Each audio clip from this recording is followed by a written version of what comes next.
Bon, ouais, bah écoutez, bienvenue à tous, bienvenue à tous ceux qui sont en train de se connecter.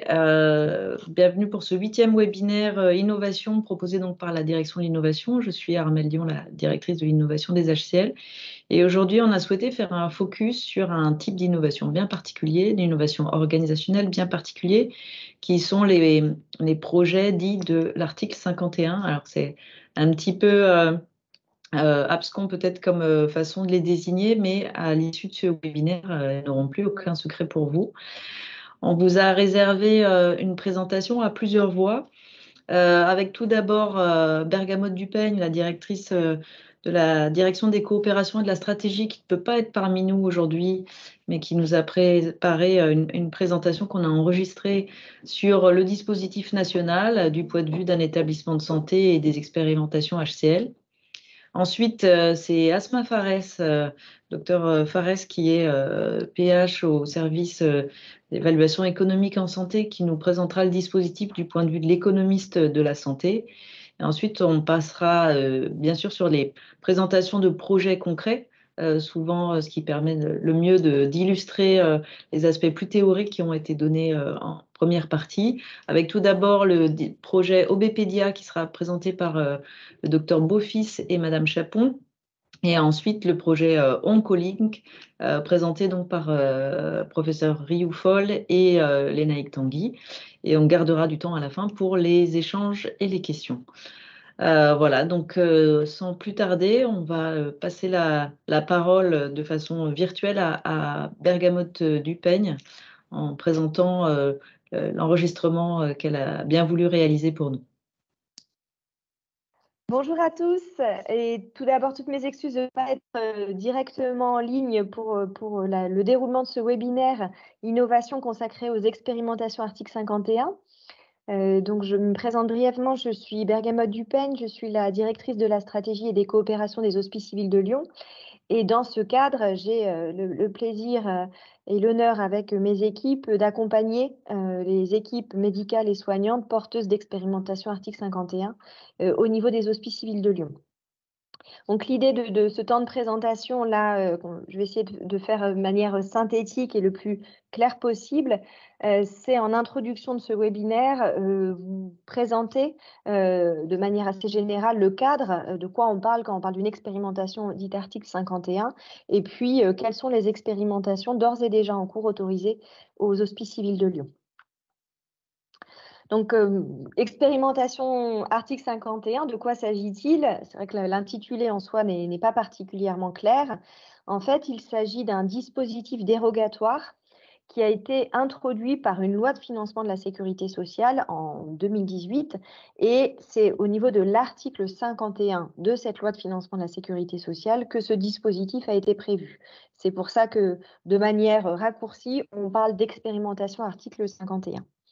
Quels sont ces dispositifs? En fait, ce sont des dispositifs financés au niveau national qui ont vocation à permettre l'émergence d'organisations nouvelles, innovantes, tant dans le secteur sanitaire que médico-social, tant en ville qu'à l'hôpital, pour améliorer en fait les dispositifs de prise en charge, améliorer la coordination des parcours de soins et puis de manière plus large, améliorer l'accès aux soins, voire permettre quelques gains en matière d'efficience du système de santé.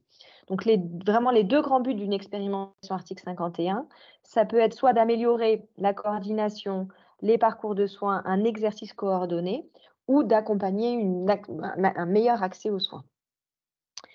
À retenir, très important, puisque on a déjà aux Hospices civils de Lyon déposé différents dossiers qui n'ont pas tous été retenus. Et donc, dans les critères vraiment indispensables pour qu'un dispositif, un parcours présenté soit éligible à une expérimentation article 51, il faut à tout prix qu'il s'agisse d'un dispositif ou d'un parcours innovant, c'est-à-dire c'est un nouveau parcours de soins qui associe des acteurs, notamment des professionnels de ville auxquels on ne mobilise pas toujours, qu'on ne mobilise pas toujours. Donc un dispositif innovant, un dispositif dérogatoire au sens du financement de la sécurité sociale, puisque là, on est vraiment dans un dispositif qui est financé d'une manière particulière. Donc, on ne va pas relever d'un dispositif, même s'il est innovant, qui pourrait relever d'un financement soit en tarification à l'activité, soit en rémunération à l'acte, notamment pour les professionnels de ville, soit en rémunération de type mission d'intérêt général, comme on l'a aujourd'hui pour beaucoup des missions des équipements, un mode de financement atypique, et le plus souvent au parcours d'ailleurs. Et puis, le dispositif proposé a vraiment vocation à être reproductible. L'idée, hein, du point de vue du financeur des dépenses de santé en France, c'était de tester des dispositifs, la plupart du temps à l'initiative des professionnels de santé, qu'ils soient médecins libéraux, dans l'idée que, on teste ce dispositif, on l'évalue et si à la fin, on montre que les résultats, la plupart du temps cliniques ou d'efficience en matière de fonctionnement des dépenses de santé sont bonnes, l'idée c'est de rendre en fait, de passer ce dispositif dans le droit commun. Donc il est vraiment important qu'on ait une vocation reproductible. À l'échelle des Hospices civils de Lyon, qu'est-ce que ça veut dire? Ça veut dire que, par exemple, quand on veut tester une organisation particulière, c'est le cas d'un dispositif qui vient d'être autorisé autour de la transition adolescent-adulte, il nous a été demandé de mobiliser également un centre hospitalier pour qu'on teste en fait la possibilité de reproductibilité du dispositif et on a monté d'ailleurs ce projet en partenariat avec l'hôpital de Villefranche. De la même manière, on avait été à un moment à candidater avec un porteur médical pour la mise en place d'un dispositif un peu spécifique de résultats d'analyse biologique, mais ça ne concernait qu'une pathologie spécifique pour laquelle les Hospices civils de Lyon sont établissement de recours national. Et dès lors, le dispositif n'a pas été retenu puisqu'il n'avait pas cette dimension reproductibilité attendue. La finalité d'une expérimentation article 51, vous l'avez compris, c'est à l'issue de l'évaluation et en cas d'évaluation positive, de basculer vers une généralisation de droit commun. On a vraiment là la possibilité de tester de nouvelles manières d'organiser le soin, de prendre en charge le patient avec des modalités de financement dérogatoires pour, si ça fonctionne bien, à terme, envisager que cela soit généralisé en France entière. Ce sont des dispositifs totalement dérogatoires et dès lors, en un temps bref, mais vous indiquez qu'au niveau national, le suivi, les modalités de suivi de ces dossiers sont également dérogatoires. En fait, elles relèvent d'une instance créée ad hoc qui s'appelle le Comité technique de l'innovation en santé, qui a vraiment un rôle très important puisque c'est lui qui émet tous les avis sur les expérimentations et notamment sur le fait qu'un dispositif proposé par tel ou tel acteur de santé est bien éligible et peut être financé. Ce CTIS va même se prononcer sur les modalités de financement, le montant des forfaits et autres. Vraiment un rôle très important sur la mise en œuvre des expérimentations. Il bénéficie de l'expertise d'une équipe nationale dédiée, une équipe nationale d'appui, qui est placée sous la responsabilité de la rapporteure générale du dispositif, Madame Natacha Lemaire, qui organise tout le travail de l'ensemble de ce dispositif. Et puis en région, on bénéficie d'un correspondant au niveau de notre agence régionale de santé, qui fait vraiment l'interface entre le niveau national et nous, les porteurs de projets. Pour nous, porteurs de projets, établissements de santé, équipes médicales et soignantes, en fait, c'est un mode de gestion de projet qui est spécifique et on doit bien le dire tout de même assez complexe, hein. Il faut que le projet soit robuste pour qu'on parte dans un projet d'expérimentation article 51. Il y a 2 livrables attendus pour passer les différentes étapes d'éligibilité puis d'élection du dispositif. La première, c'est la rédaction d'une lettre d'intention. Donc le cadre de la lettre d'intention est défini au niveau national, hein, il comprend une bonne quinzaine d'items. C'est une lettre d'intention qui est déjà très étoffée, hein, au moment où on l'a finalisée. Et ensuite, cette lettre d'intention est celle qui est soumise pour avis au comité technique d'innovation en santé. Et c'est ce comité qui va nous donner le go no go pour continuer ou non notre projet d'expérimentation article 51. En cas d'avis favorable, sur la base de la lettre d'intention, avec les équipes, on remet le métier sur l'ouvrage et on rédige le cahier des charges qui, lui, est extrêmement détaillé sur l'ensemble de l'expérimentation, c'est-à-dire quel est le public cible, quelles sont les pathologies ciblées, quel est le parcours ou le dispositif envisagé, quels sont les porteurs, quels sont les partenaires, quelles sont toutes les étapes du parcours, quelle est la pertinence du dispositif proposé, quels sont les indicateurs attendus en matière de notamment d'évolution de l'épidémiologie ou de l'état de santé des patients. Et on précise également dans ce cahier des charges tout le modèle économique afférents à l'expérimentation proposée, donc à la fois le chiffrage des moyens demandés, qu'on répartit ensuite en ce qu'on appelle en forfait, hein, c'est toujours quasiment toujours des rémunérations forfaitaires dans le cadre des expérimentations article 51. Et on va même jusqu'à un chiffrage, in fine, des bénéfices attendus pour l'assurance maladie en faisant une étude un peu coût-bénéfice. Donc c'est vraiment un document très détaillé dans l'ensemble des aspects du projet et qui ensuite est à nouveau transmis pour validation ou invalidation au comité technique d'innovation en santé.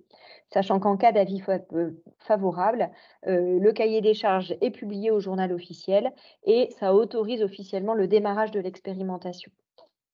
Dans l'intervalle, vous l'avez compris, on a énormément de réunions de travail, en interne au Hospice civil de Lyon, bien entendu, avec notre correspondant ARS ou parfois avec le niveau national directement, puisque certaines expérimentations sont à l'initiative d'un des ministères. Et ensuite, nous, au Hospice civil de Lyon, on indique qu'on est partenaire, hein, intéressé pour participer à cette expérimentation. Il y a beaucoup de réunions intermédiaires. Et puis, on a également des temps d'échange pour lequel on va être challengé, hein, sur nos dossiers par l'équipe nationale d'appui dans le cadre de séances dites accélérateur article 51. Vraiment, on est complètement poussé dans l'ensemble des parties, des sous-parties de notre projet pour vérifier qu'il est très bien monté et argumenté. Et puis, on termine par des temps d'arbitrage et de négociation avec les différentes directions centrales du ministère de la Santé.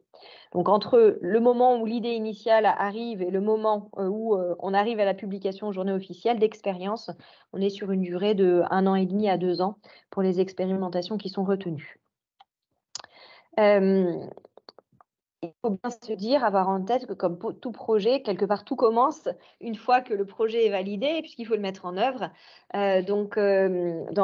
Par rapport à ces dispositifs expérimentation article 51, une des particularités, c'est que toutes les expérimentations font l'objet d'une évaluation externe par un ou plusieurs cabinets d'évaluation qui est désigné par la Caisse nationale d'assurance maladie. D'ailleurs, vous aurez tout à l'heure la prise de parole de Madame Asma Fares qui participe à des évaluations externes, hein, d'expérimentation article 51.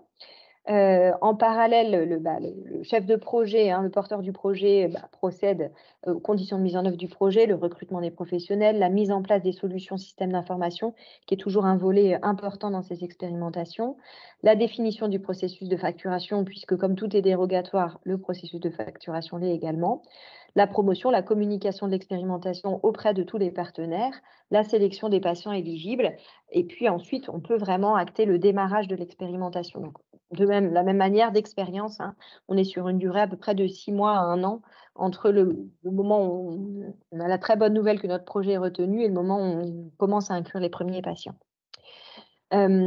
Tout au cours de l'expérimentation, qui peut durer de 2 ans à 5 ans maximum, on a des rapports d'étape annuels à rédiger, à envoyer à la cellule nationale. On a des temps d'échange et de suivi avec notre ARS et puis on a le processus d'évaluation externe qui mobilise beaucoup les porteurs pour avoir accès à un certain nombre d'informations. Et puis à la fin de l'expérimentation, les évaluateurs externes remettent leur rapport, le dispositif est évalué et en cas d'avis favorable, montrer que les objectifs attendus ont été remplis, le comité technique de l'innovation en santé, le ministère de la Santé, la CNAM, peuvent prendre la décision de généraliser l'expérimentation, donc d'acter son passage dans le droit commun, ou à l'inverse, de ne pas reproduire, de mettre fin à ce dispositif dérogatoire. Alors, en quelques mots, hein, parce que vous allez avoir dans la suite du webinaire la présentation de 2 des dispositifs, j'ai repris là les 7 expérimentations en cours aux Hospices civils de Lyon dont nous sommes le porteur ou le coporteur. Donc la première d'entre elles, c'est l'expérimentation dite PsyCog, qui était portée par l'Institut du vieillissement et en particulier le Centre Mémoire, Ressources et Recherches, hein, le CM2R des Hospices civils de Lyon, coporté avec les CM2R de Montpellier et de Besançon. L'intérêt de cette expérimentation, c'était de faire le pari qu'en proposant aux aidants de patients Alzheimer de bénéficier d'un suivi psychologique remboursé, pris à charge dans le cadre de l'expérimentation article 51, on allait globalement améliorer l'état de santé, en tout cas réduire les comorbidités associées à Alzheimer, à la fois chez le patient et puis surtout chez l'aidant, puisque on sait que ça devient des publics particulièrement fragiles au fil des années. Donc cette expérimentation a démarré en juillet 2021. Un certain nombre de patients ont pu en bénéficier. Les psychologues de ville, puisque le suivi psychologique était assuré en ville, a été très satisfait de participer à l'expérimentation. Et puis dans l'intervalle, il a été décidé au niveau national de rembourser, comme vous le savez, sur prescription médicale, un certain nombre de séances chez le psychologue. Dès lors, on a estimé que finalement, de manière indirecte, le dispositif Psychog avait déjà été généralisé, et donc on a décidé conjointement avec les porteurs et puis les instances nationales de stopper cette évaluation depuis à peu près le dernier trimestre de l'année 2022. Deuxième expérimentation toujours en cours, c'est l'expérimentation dite Diabécaire qui est portée par le professeur Charles Tivolet, qui a été autorisée de manière rapide en juillet 2019 et mise en œuvre juste après la première vague Covid en juillet 2020. Cette expérimentation, elle est mise en œuvre dans un centre dédié consacré au diabète de type 1, mais elle concerne spécifiquement le fait d'évaluer la possibilité de poser des pompes à insuline chez des patients diabétiques de type 1, mais dans le cadre de consultations externes, avec parallèlement la mise en place d'un dispositif de télésurveillance très suivi pendant 3 mois à l'issue de la pose de la pompe. Donc ce dispositif est en place, on a déjà un nombre important de patients qui ont pu en bénéficier il a vocation à durer 5 ans et on espère ensuite être passé dans le droit commun. Le troisième dispositif, il concerne les patients atteints d'obésité plutôt sévère, éligibles à la chirurgie bariatrique, adultes. Et donc, il est coporté par le professeur Emmanuel Vis et le professeur Maud Robert chez nous. C'est un dispositif national puisque le même dispositif est en place à Lille et à Toulouse.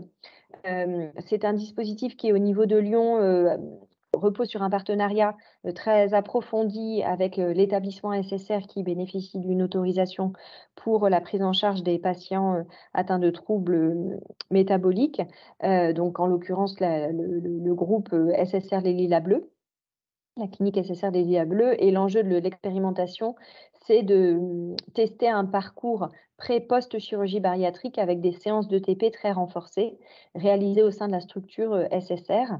Alors, ce ne sont pas tous les patients opérés dans le service de Madame Robert qui bénéficient de ce parcours. C'est une partie d'entre eux. Il y a des critères d'éligibilité qui ont été définis au niveau national dans le cadre de l'expérimentation. Et l'enjeu de ce dispositif, c'est vraiment de s'assurer que globalement l'état de santé des patients en post-chirurgie bariatrique s'améliore dès lors qu'ils ont un suivi très rapproché et dynamique en matière d'éducation thérapeutique du patient. Donc l'expérimentation a débuté courant 2022, elle fonctionne bien, les patients sont satisfaits et elle suit son cours. Autre dispositif qui concerne cette fois l'obésité sévère chez l'enfant, c'est le dispositif Obépédia. Alors, c'est un dispositif national porté par de nombreux centres spécialisés de l'obésité en France et dont le porteur pilote est le centre spécialisé de l'obésité de Toulouse. Pour nous, c'est l'équipe du professeur Marc Nicolino qui est porteuse du dispositif. Le dispositif va vous être présenté par le médecin et la cadre administratif du projet. Il vise à améliorer l'état de santé global des enfants par un suivi rapproché à domicile de différents professionnels dans le cadre d'une coordination ville-hôpital et d'un professionnel de ville identifié comme référent pour l'enfant, avec un dispositif important puisqu'il prévoit que les professionnels interviennent au domicile et que ça leur permette également d'agir sur le milieu de vie, les habitudes de vie globalement de la famille de l'enfant. Donc de la même manière, il a débuté aux hospices en 2022 et puis l'équipe va vous le présenter plus en détail tout à l'heure.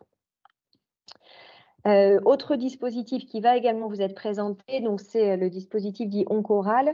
qui est un dispositif d'ampleur nationale, dans lequel les Hospices civils de Lyon sont particulièrement porteurs et dynamiques. Donc, il est porté chez nous par le professeur Catherine Rioufol et Lénaïque Tanguy au titre de l'Institut de la cancérologie des Hospices civils de Lyon. Et il vise à permettre, favoriser en fait le suivi à domicile des patients qui prennent une chimiothérapie par voie orale. Et donc il associe étroitement notamment les pharmaciens d'officine et une partie des infirmiers libéraux. Le dispositif va vous être présenté, c'est vraiment un très beau dossier, dispositif de coordination ville-hôpital et avec une file active, un nombre de patients concernés particulièrement important, à la fois pour le territoire lyonnais et puis en France entière. Le dispositif ICOP, lui, il est porté par notre autre institut des Hospices civils de Lyon, par l'Institut du vieillissement. C'est à nouveau un dispositif national et qui, à l'échelle du territoire de Lyon, s'articule étroitement, mobilise 4 CPTS, 4 communautés des professionnels de territoire de santé, hein, donc des libéraux constitués en association à Lyon 3, à Vénissieux, dans les Monts du Lyonnais et dans le Val-de-Saône. Et il associe également la maison de santé pluriprofessionnelle universitaire de Saint-Priest.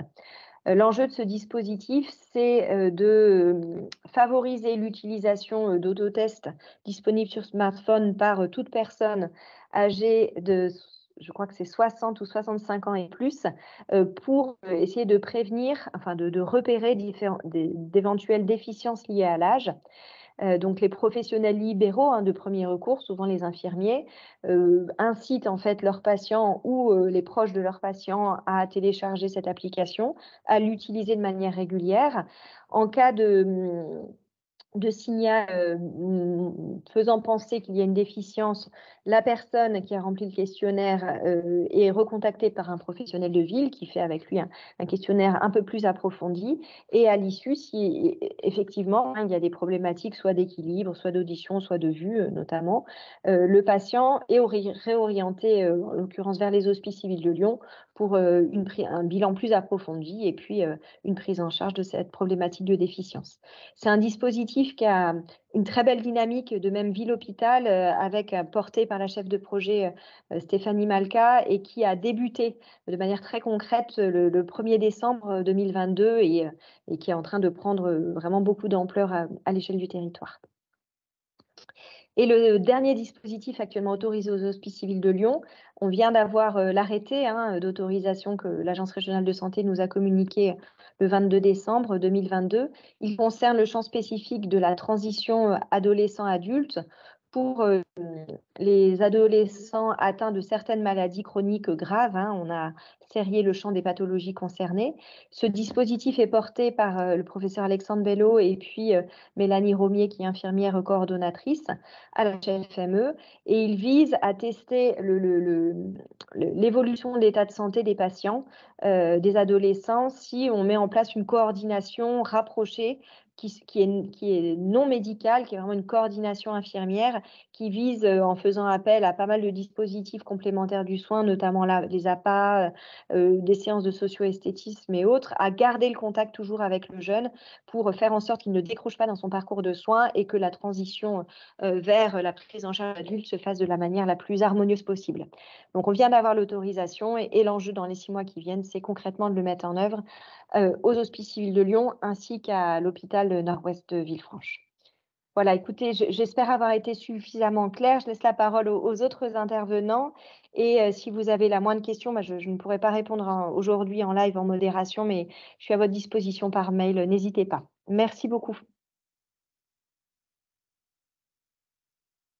C'était donc la fin de l'intervention de Bergamote du Peigne.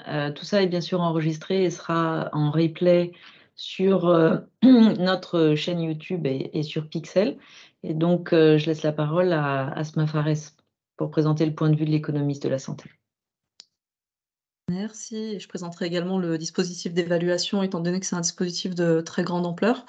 Alors, pour commencer, il faut savoir que ces expérimentations, elles sont financées à l'aide d'un fonds qui a été créé spécifiquement pour ces innovations organisationnelles. Il s'agit du FIS, le Fonds d'innovation pour le système de santé, et il a été abondé, ce fonds, de 500 millions d'euros pour une période, pour une période pluriannuelle de 2018 à 2026. Et il y a également des financements complémentaires pour financer le dispositif d'évaluation et l'accompagnement des porteurs et le coût d'entrée des porteurs dans l'expérimentation. Alors la question du modèle de financement dérogatoire, elle se réfléchit dans la vie d'un projet article 51 après la réflexion sur l'organisation innovante, parce que bien évidemment, il faut déjà bien mettre en place le parcours avec la population qu'on cible, les professionnels qu'on souhaite impliquer et les différentes étapes du parcours pour ensuite pouvoir construire un modèle de financement qui soit le plus incitatif et le plus congruent, le plus pertinent. Alors à l'échelle d'un expérimentateur, on a 2 types de crédits qui sont perçus. Le premier type, il s'agit des prestations, enfin des financements pour le paiement des prestations des professionnels de santé. Donc en fait, c'est ce qui permet de financer le soin dans le cadre des parcours expérimentés. Et second type de financement qui est accordé aux porteurs, il s'agit de crédits d'amorçage et d'ingénierie qui permettent en fait aux expérimentateurs d'entrer dans le dispositif et de supporter les coûts d'entrée. Donc, c'est ce type de crédit typiquement qui permettent de recruter un chef de projet ou d'acquérir du matériel informatique si c'est nécessaire pour lancer ces parcours. Concernant le paiement des prestations innovantes, des prestations de soins, comme l'a dit Madame Dupeigne précédemment, le modèle le plus fréquemment adopté est celui du forfait qui est reversé à plusieurs acteurs. Est-ce qu'on peut passer à la diapo suivante? Merci. Alors, dans le droit commun, ce qui se fait, c'est que, dans un parcours, patient, on a plusieurs professionnels de santé qui, interviennent, et à chaque fois qu'ils réalisent un acte, ils, perçoivent, ils déclenchent, un paiement, et leur prestation est plus ou moins remboursée par l'assurance maladie. Donc, dans ce modèle-là, on a des paiements qui sont très fragmentés et aucune incitation à la coordination des acteurs, et on n'a aucun professionnel qui est clairement désigné responsable du parcours du patient. Donc, l'article 51, ce qu'il propose, généralement dans la grande majorité des cas, c'est de mettre en place un paiement unique. C'est la diapo suivante, s'il vous plaît. Merci. De remplacer tous ces paiements isolés par un paiement unique, et également d'élargir le panier de soins remboursables. Et donc dans l'article 51, on a généralement des prestations des psychologues qui sont, remboursées, mais dans des cas très particuliers aujourd'hui.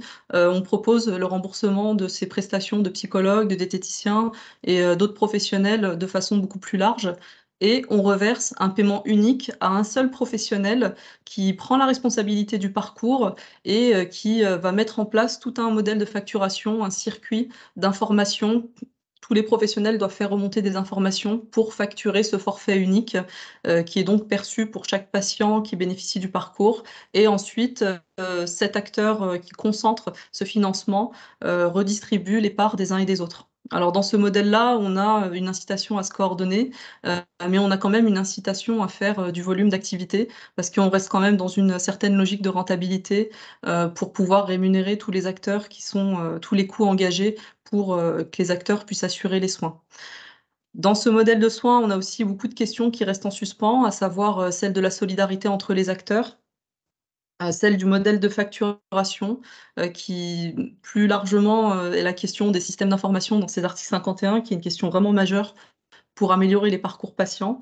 On se pose également la question de ce qu'il faut rembourser ou ne pas rembourser dans ces forfaits qui sont expérimentés, et également la question de la prise en compte de la sévérité des patients, et donc de la lourdeur des parcours se pose également, tout comme on peut le voir dans la tarification à l'activité. Donc on est dans des modèles qui permettent d'aller au-delà du paiement à l'acte ou de la tarification à l'activité, en incitant à la bonne coordination. Et dans l'article 51, on a également d'autres modèles de financement qui sont expérimentés, que je laisse un petit peu plus de côté parce que c'est un peu plus à la marge. Donc les constats qu'on peut faire à ce stade-là, ça n'engage que moi, bien évidemment.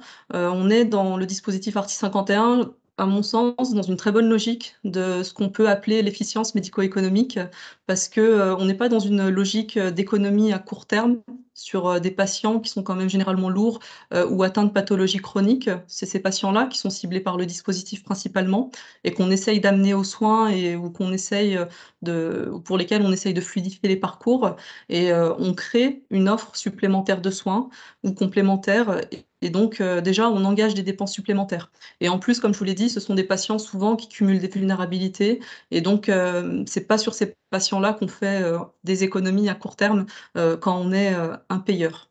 Donc on est dans cette bonne logique d'investissement, d'engagement de dépenses à court terme, dans l'espoir d'améliorer la santé des patients sur un plus long terme et également de diminuer des dépenses de santé évitables sur le long terme également. Donc les professionnels de santé, dans cette perspective-là, ils sont extrêmement satisfaits de ces modèles économiques généralement. Alors tout n'est pas rose, bien évidemment. Dans l'article 51, il y a des modèles économiques qui ont été revus à la hausse en cours d'expérimentation et l'assurance maladie, elle est très à l'écoute des retours de terrain des porteurs et il y a en 2022, sur la centaine d'expérimentations qui avaient été autorisées depuis le début pardon, du dispositif, on avait déjà une cinquantaine de révisions et de republications de cahiers des charges et la très grande majorité de ces republications étaient liées à une révision d'un modèle économique et d'un forfait et souvent en faveur des professionnels de santé à la hausse. Diapo suivante, s'il vous plaît. Merci. Donc, de nombreuses questions restent en suspens, notamment la grande question qui se pose, c'est celle de la cohérence de ces modèles de financement avec les modèles existants et aussi avec les modèles qui sont expérimentés dans le cadre d'autres réformes et d'autres dispositifs. Et l'année 2023, ça va vraiment être une année clé pour l'article 51 à tous les niveaux pour commencer à apporter des éléments de réponse et à basculer dans le droit commun. Alors, comme vous l'a dit, madame Dupeigne, tous les articles 51 bénéficient d'une évaluation. Ces évaluations sont donc systématiques et elles reposent sur un principe, d'indépendance. Vous avez une équipe externe qui est désignée, et qui, est en contact, rapproché avec les porteurs, l'assurance maladie et le ministère pour réaliser, ces évaluations et juger de la valeur de ces expérimentations. Donc notre équipe, du service, d'évaluation économique en santé a été désignée, équipe évaluatrice, en 2019 et donc depuis 3 ans, nous assurons des évaluations d'expérimentation. Donc c'est un processus, qui est, de très grande ampleur, c'est vraiment du jamais vu, dans le champ des politiques, publiques. On n'a jamais vu de dispositif d'évaluation, aussi vaste et actuellement donc, il y a 130 évaluations environ qui sont chapeautées par l'assurance maladie et le ministère et qui sont sous-traitées à des équipes, à une dizaine en France, qui assurent 2 types d'évaluations.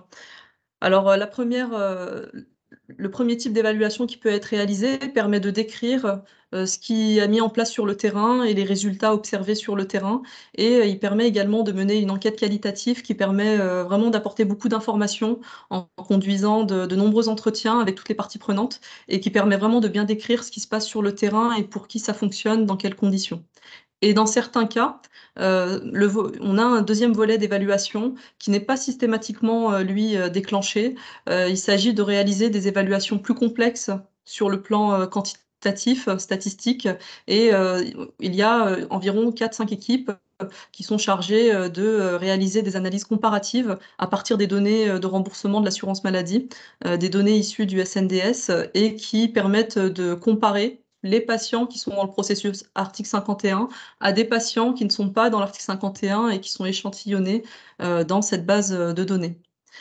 En tant qu'évaluateur, on attend, 2 documents principalement de notre part, 2 rapports d'évaluation. Un rapport d'évaluation intermédiaire pour, dire si oui ou non il faut poursuivre l'expérimentation et si elle s'est bien mise en place, si, le parcours prévu est faisable ou si on s'en est écarté et pourquoi. Et un rapport d'évaluation final qui permet d'éclairer, la puissance publique, les décideurs, l'assurance maladie et le ministère sur, la possibilité, de généraliser le parcours expérimenté et de le reproduire, à l'échelle de toute la France et de basculer dans le droit commun. Alors, notre équipe, service d'évaluation économique en santé, qui est dédié à l'évaluation de ces expérimentations article 51, elle est pluridisciplinaire. On est, très, impliqués également dans des projets de recherche et on est, la seule équipe à être attachée à un CHU parmi les équipes d'évaluation et donc on a cette double casquette, recherche-évaluation qui est intéressante pour l'assurance maladie et le ministère. Et donc, au sein de notre équipe, on conjugue les expertises et les compétences de médecins de santé publique qui ont également une formation en économie de la santé, de sociologues et de politistes. Et on implique aussi régulièrement les internes et les externes pour qu'ils puissent découvrir ce dispositif de soutien à l'innovation. Alors actuellement, on a un portefeuille de 18 évaluations d'expérimentation en cours et sur des thématiques très variées, sachant qu'on nous attribue des grappes thématiques. On a 3 expérimentations, par exemple, sur l'obésité, ce qui nous permet d'avoir une vue plus transversale sur les innovations, sur ces parcours des patients en situation d'obésité, par exemple, et donc d'être force de proposition pour les décideurs. On a également des expérimentations, des évaluations sur la réadaptation cardiaque, l'activité physique adaptée, la chirurgie ophtalmo, la santé mentale en lien avec le secteur médico-social et le suivi infirmier en collaboration avec les médecins traitants des personnes âgées. Alors, les expérimentations qu'on évalue, elles sont d'ampleur très variable. On a des expérimentations qui se déroulent à l'échelle d'une MSP dans un quartier et d'autres qui sont à l'échelle nationale et de très grande ampleur et qui forcément nous mobilisent énormément pour produire toutes les données d'évaluation. Et sur le plan territorial, on a des expérimentations qui couvrent toute la métropole quasiment et des territoires également d'outre-mer. Alors l'approche qu'on met en œuvre, elle est permise par certaines méthodes dans l'article 51, étant donné qu'on a des expérimentations qui se déroulent dans des contextes très différents. Un même porteur peut collaborer avec d'autres centres et implémenter son parcours innovant sur différents territoires, dans des contextes très variables. Le contexte, c'est très important à décrire et il est très important de bien comprendre en quoi le contexte permet ou ne permet pas d'atteindre les résultats qui sont observés qui ont été observés ou qui ne sont pas observés justement. Alors, on met en œuvre ce qu'on appelle dans le champ de la recherche une approche réaliste et au lieu de répondre de façon binaire, comme on peut le faire généralement dans le domaine de la recherche, là, on cherche vraiment à expliquer aux décideurs ce qui fonctionne, pour qui et dans quel contexte, en vue notamment d'une généralisation et d'une bascule dans le droit commun. À l'aide de cette approche, on nous demande d'évaluer 3 grandes dimensions qui sont celles de la faisabilité, celle de l'efficacité, je m'excuse de la coquille, sur le mot, et celle de l'efficience et une dimension très importante, celle de la reproductibilité, du potentiel de généralisation. Et donc on va réaliser beaucoup d'entretiens avec toutes les parties prenantes et également, calculer, décrire, suivre des indicateurs d'accès aux soins, sur la coordination, la continuité des soins permise par le parcours expérimenté, la sécurité des soins, l'expérience des patients, l'efficience et sur l'impact budgétaire et la bonne calibration des forfaits. Donc on adapte nos méthodes selon la nature de l'expérimentation et selon aussi les attentes des décideurs et des porteurs. Alors, l'année 2022, elle a été très chargée pour nous, mais l'année 2023, elle va être encore plus chargée et ça, on le sait, c'est pas que pour nous, c'est à l'échelle du dispositif. On sait on a eu une montée en charge progressive du dispositif et l'année 2023 constitue un pic, d'activité et donc on attend de notre part, de notre équipe, 11 rapports, donc d'évaluation intermédiaire ou des rapports, d'évaluation finale avec, de gros enjeux méthodologiques, notamment sur l'aspect, d'évaluation économique pour bien analyser le forfait, s'il est bien calibré ou s'il a été sous-estimé et s'il permet de mettre en œuvre le parcours qui a été décidé et des enjeux méthodaux pour évaluer le potentiel de généralisation.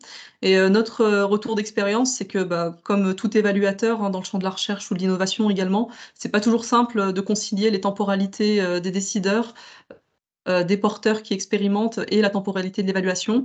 Mais on est très enthousiastes, nous, dans nos évaluations, parce qu'on a bien le sentiment d'être des témoins et aussi des interlocuteurs privilégiés des porteurs, du ministère et de l'assurance maladie.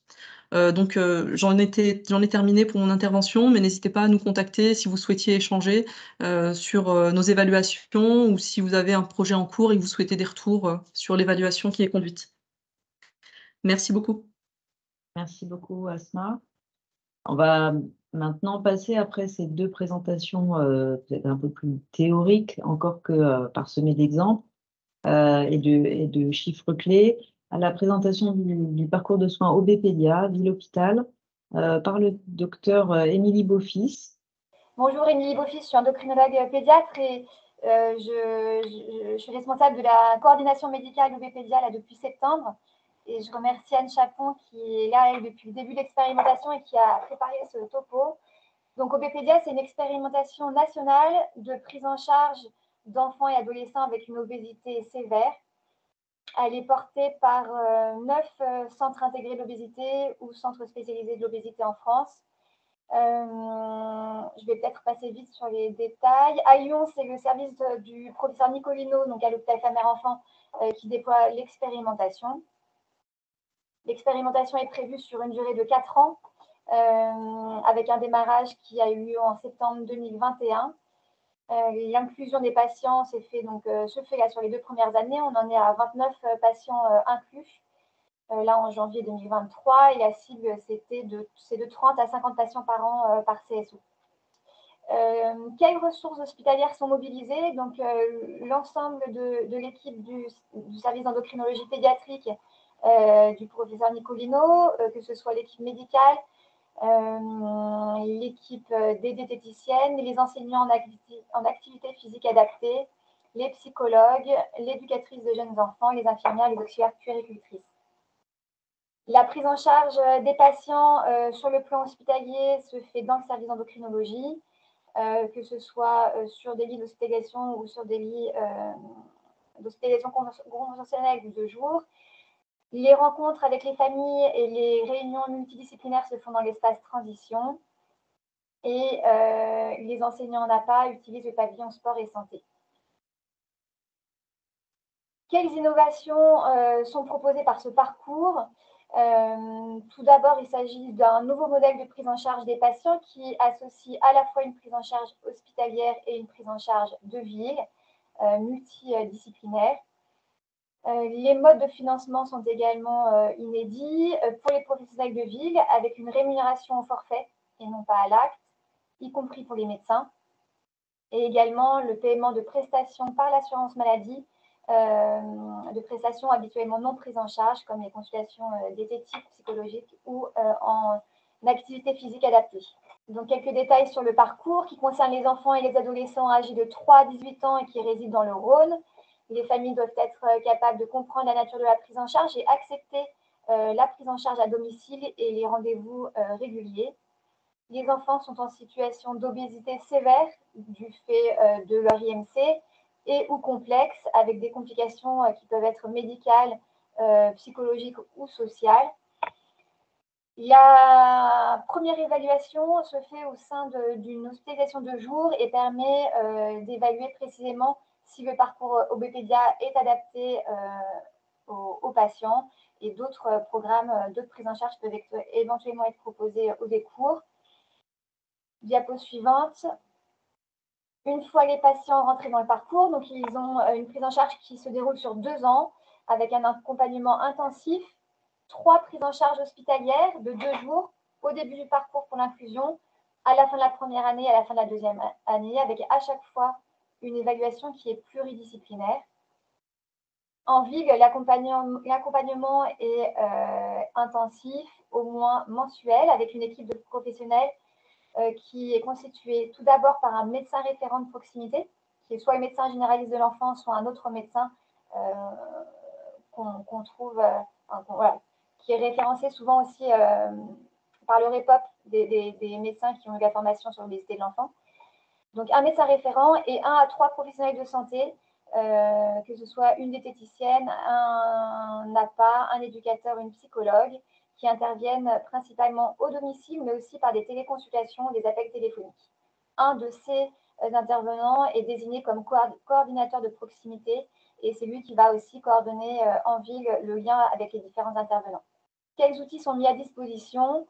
Donc, pour les équipes hospitalières et de proximité, il y a une coordination qui se fait par des réunions de concertation pluriprofessionnelles organisées en visioconférence, 3 RCP par patient sur les 2 ans de suivi. Également des échanges téléphoniques réguliers. Et enfin, une mise à disposition et une formation sur les outils de coordination avec mon CISRA qui permettent des échanges sécurisés par patient. Quels sont les points forts du parcours? Donc, ce parcours est intéressant parce qu'il s'inscrit dans une durée et sur un rythme soutenu pour chaque patient. Les soins sont accessibles avec un parcours financé par la CNAM. une équipe de soins qui est recrutée par la coordination hospitalière avec des intervenants de qualité et spécialisés dans la prise en charge de l'obésité de l'enfant. Les déplacements sont limités pour la famille puisque la prise en charge est essentiellement auprès de leur domicile ou à domicile. Le parcours est co-construit, il est modulable, personnalisé et ajusté aux besoins de chaque enfant et de sa famille. La prise en charge de l'enfant se fait dans la dynamique familiale avec l'implication des parents, en plus de l'enfant et également souvent de la fratrie. On prend en compte des déterminants peu vus et échangés au cabinet, comme toutes les choses mises en place à domicile, notamment la place des écrans. Les professionnels formés à la prise en charge de l'obésité pédiatrique sont très impliqués et on peut constater déjà un lien de confiance important qui s'installe entre la famille et les professionnels. Pour les professionnels de ville et de l'hôpital, quels sont les points forts? Donc, déjà de pouvoir intégrer un projet porté par le CIO et les HCL, s'appuyer sur l'expertise d'une équipe hospitalière, bénéficier de l'évaluation multidisciplinaire, bénéficier pour le suivi du patient d'un bilan étiologique qui permet d'appréhender les complications médicales et les priorités dans le soin apporté aux patients, intégrer une équipe de soins pluriprofessionnelle avec ses dimensions médicales et ses autres dimensions qui sont également valorisées, de pouvoir participer à des temps de coordination programmés et un accompagnement à la prise en main des outils de coordination. Enfin, de pouvoir participer au décloisonnement des soins entre l'hôpital et la ville. Sur la gestion du projet, donc les professionnels de proximité, comment sont-ils facturés? Donc, il y a un dépôt de fichiers de facturation sur la plateforme article 51, avec des forfaits perçus directement pour les professionnels disposant d'un numéro d'assurance maladie, les médecins. Les autres forfaits sont versés via une structure concentratrice. À Lyon, c'est le REPOP. L'évaluation de l'expérimentation donc, a débuté en décembre 2022. Il est prévu une remise du rapport intermédiaire en février 2023, une remise du rapport final en juin 2025 et la fin de l'expérimentation est prévue en septembre 2025 avec la question par la suite d'un déploiement pérenne et à grande échelle. Voici nos coordonnées pour nous contacter ou pour adresser un patient. Merci. Bonjour à tous et merci de nous permettre de partager la transformation du suivi ville-hôpital pluriprofessionnel oncoral pour les patients ambulatoires traités par anticancéreux oraux aux Hospices civils de Lyon. En expérimentation nationale, article 51, c'est donc une présentation à deux voix avec Lénaïque Tanguy qui porte ce projet pour la direction de la coopération et de la stratégie et moi-même, Catherine Rufol, comme porteur médical. En 2014, les Hospices civils de Lyon ont créé et mis en place le suivi ville-hôpital oncoral pour les patients atteints de cancer sous anticancéreux oraux. Pour l'équipe hospitalière, cancérologues, pharmaciens, infirmières, l'objectif est de sécuriser la chimiothérapie orale en travaillant sur la prévention, la gestion des effets indésirables, des interactions médicamenteuses, en diffusant de l'information thérapeutique aux patients, en essayant d'améliorer son observance au traitement et en mettant en place un lien ville-hôpital interactif avec le médecin traitant, l'infirmier libéral et le pharmacien d'officine, notamment pour la conciliation médicamenteuse. Ce parcours de soins est adossé à un parcours recherche puisque l'ensemble des données collectées sur la population oncorale est analysé dans la base de données de vraie vie PACOM, Patient Cancer Oral Medication. Cette base de vraie vie nous permet de répondre à des appels à projets académiques et à développer des partenariats industriels. Avec Oncoral et PACOM, nous avons démontré la faisabilité et l'efficacité de ce parcours oncoral, ce qui nous a permis, en prenant appui sur la preuve de concept, d'être retenu comme l'un des sites pilotes de l'expérimentation nationale article 51 thérapie orale Oncolink lors de l'appel à manifestation d'intérêt de la DGOS en 2018. Bonjour, je vais donc vous présenter succinctement donc le passage donc de notre expérimentation locale Oncoral à l'expérimentation nationale Oncolink qui vise dans le cadre d'un article 51 à expérimenter un parcours innovant permettant d'accompagner donc les patients bénéficiant d'un traitement donc de chimiothérapie orale à chaque étape de ce parcours grâce à une structuration de la coordination entre les équipes hospitalières et les professionnels de ville. Alors, il a fallu 3 années de préparation pour donc aboutir à l'été 2021 à la publication du cahier des charges et de l'arrêté de cette expérimentation. 3 années de préparation donc coordonnées par la DGOS et la CNAM, dans la mesure où effectivement, compte tenu de l'ampleur du nombre de porteurs, eh bien, un certain nombre d'allers-retours ont été nécessaires sur un temps relativement long, plus long que la moyenne générale des appels à projets, article 51. Il a fallu faire face à plusieurs défis, et en particulier à celui de la convergence coupez, s'il vous plaît. Il a fallu faire face à un certain nombre de défis, et en particulier à celui de la convergence entre les différents porteurs de projets pour aboutir, donc, au bout de ces 3 années, à un cahier des charges commun qui soit effectivement compatible avec les adaptations locales nécessaires donc, à sa mise en œuvre dans le cadre de l'expérimentation. Deuxième défi majeur donc, sur lequel il a fallu également travailler, c'est celui, compte tenu de l'ampleur du projet, celui de la soutenabilité financière de ce projet qui, à travers notamment un volume inédit de crédits d'amorçage, d'ingénierie et également en contrepartie des forfaits donc générés par le parcours ville-hôpital, a dû faire l'objet d'un certain nombre d'arbitrages au niveau de la CNAM. Vous avez là la cartographie des porteurs de projets de ce projet, donc avec effectivement sur l'ensemble de la France un partage, on va dire, relativement équilibré entre d'une part les centres de lutte contre le cancer qui sont tous embarqués dans ce projet article 51, Unicancer qui pilote au national d'ailleurs ce projet, et des établissements publics et privés, notamment des CHU, les Hospices Civils de Lyon, la PHP et le CHU de Brest, qui se sont associés à travers effectivement leur implication dès le départ dans ce projet à la mise en œuvre donc de l'expérimentation Oncolink. Vous le voyez sur la région Rhône-Alpes-Auvergne, un nuage d'établissements qui sont tous embarqués autour des Hospices Civils de Lyon dans ce projet, dans la mesure où la lettre d'intention que nous avions déposée en 2018 associait 8 établissements publics et privés, donc un seul établissement privé, l'hôpital Drôme-Ardèche, et vous le voyez sur cette cartographie, eh bien, l'ensemble des établissements, les étiquettes de ces établissements qui participent autour des Hospices Civils de Lyon d'une façon juridiquement indépendante, mais associée à travers le partage des pratiques oncorales au projet article 51. Alors, 3 années de préparation et un peu plus de 3 années de mise en œuvre de l'expérimentation, avec pour commencer une période d'environ 6 mois qui a permis de mettre en place les outils et les processus organisationnels avant le top départ qui est intervenu en octobre 2021 de ce projet. En phase pilote tout d'abord pour 12 mois au final.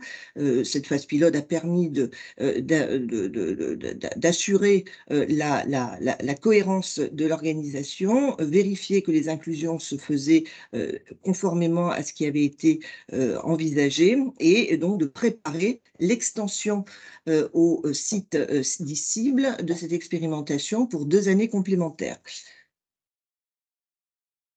Alors, les Hospices Civils de Lyon dans le projet, ce sont les 4 groupements qui sont associés donc, dans la mise en œuvre de cet article 51.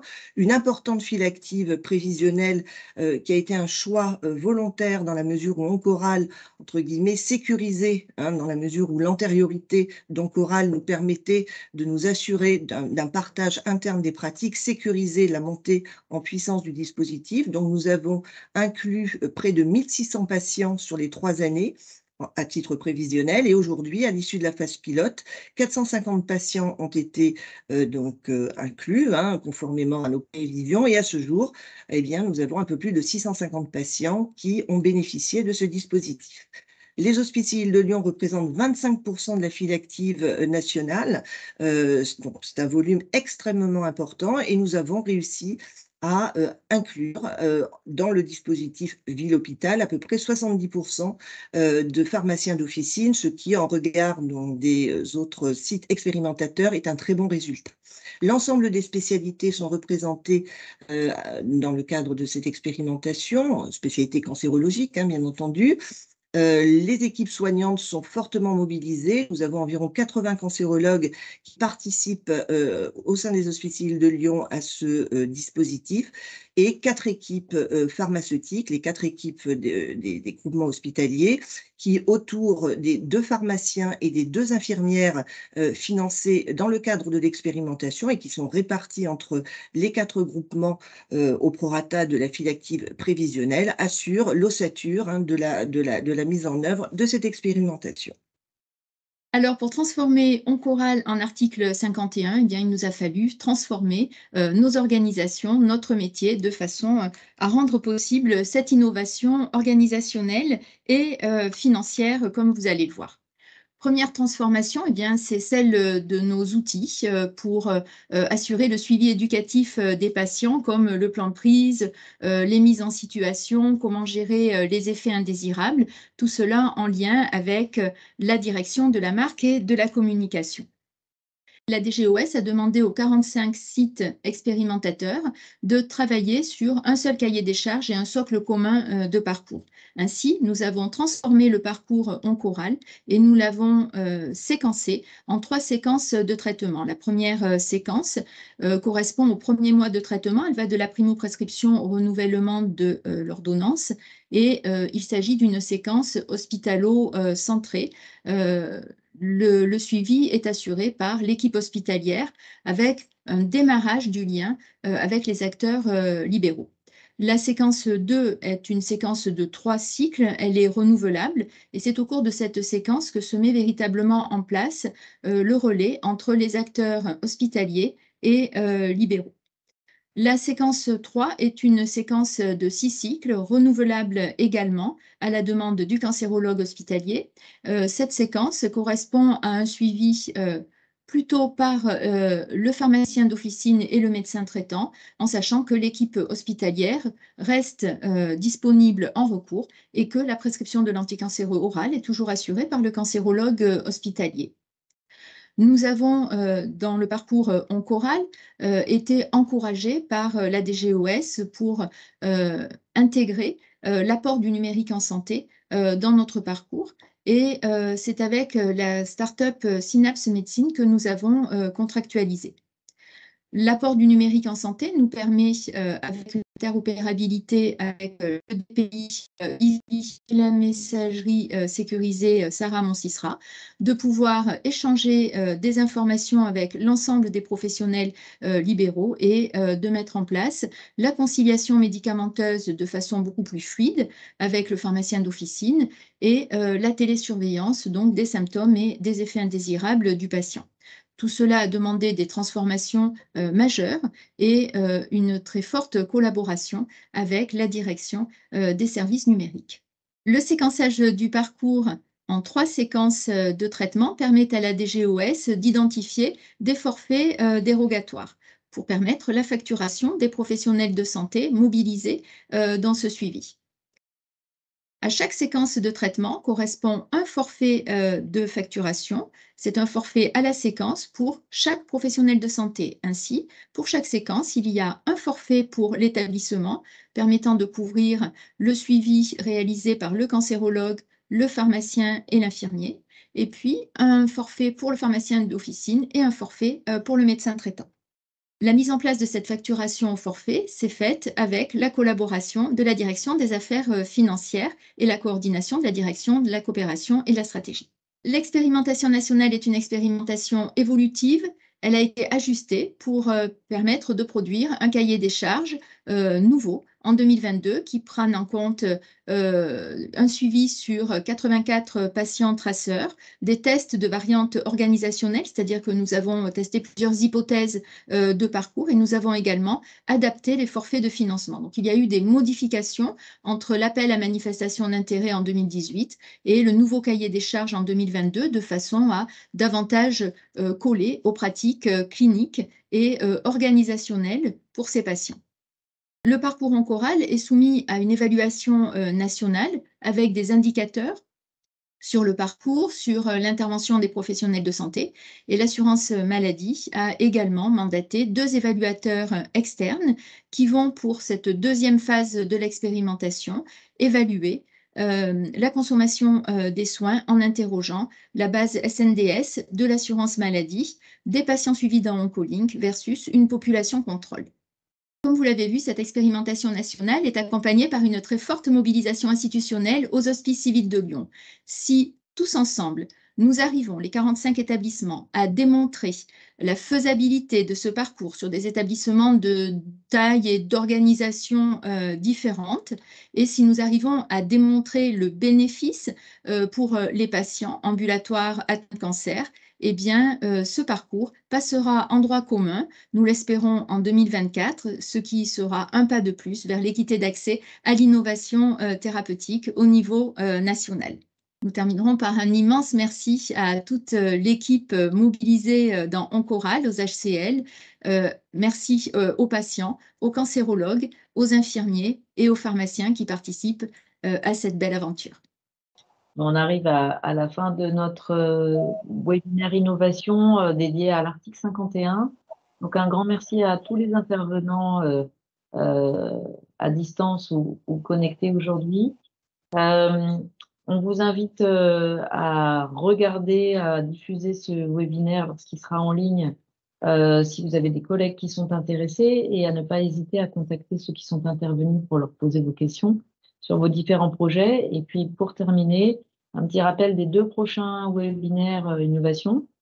Le 24 février, on vous présentera tous les lauréats de l'appel à projet innovation API 4, donc la dernière promotion de lauréats projet innovation interne HCL. Et le 18 mars, sont nos collègues du Fonds Recherche et Innovation de la FHF qui viendront vous exposer quelles sont leurs missions et surtout quels sont les nombreux outils qu'ils ont développés et mis à disposition des hospitaliers qui souhaitent interagir avec les startups et vice-versa. Je vous souhaite à tous une très bonne fin de journée, un bon week-end et à bientôt. Au revoir.